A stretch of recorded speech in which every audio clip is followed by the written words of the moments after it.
Note: the following video depicts a specific configuration of the notebook. The same removal and replacement procedures apply to all configurations of the notebook.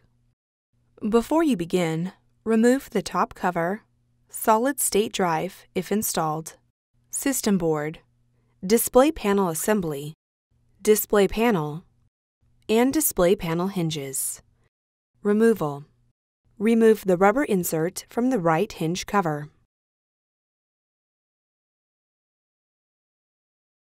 Remove the 2.5mm P1 Phillips head screw that secures the right hinge cover to the right display panel hinge.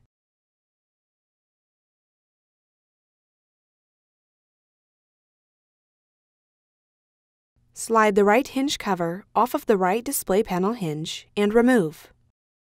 The left hinge cover is removed in the same manner.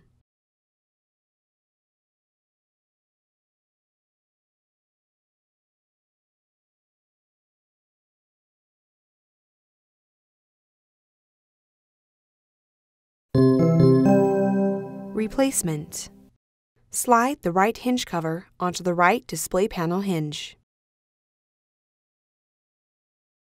Replace the 2.5mm P1 Phillips head screw that secures the right hinge cover to the right display panel hinge. Replace the rubber insert into the right hinge cover. The left hinge cover is replaced in the same manner.